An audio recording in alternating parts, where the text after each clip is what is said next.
Bahay namin. Ayan, yung ebidensya na lubog. Okay? Di ako nakapasok. Pang baha. Ayan. Ayan, ayan. Ano oras ba dyan sa mo, ya? Kung may alas 3. Wala naman baha-baha sa ospital eh. Sa school, pwede pa. Ayan. Ayan, kalsada namin. Ayan. Ayan ang kalsada. Baha. Ayan. Ayun, naglalakad na yun. Ayan, ayan. Ayan.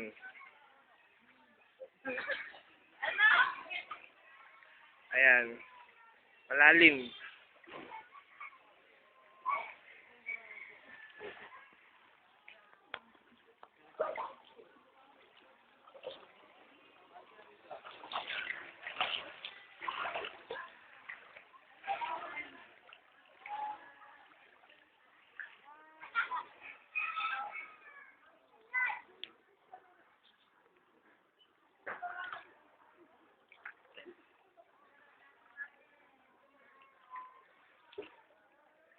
Ayan, baha.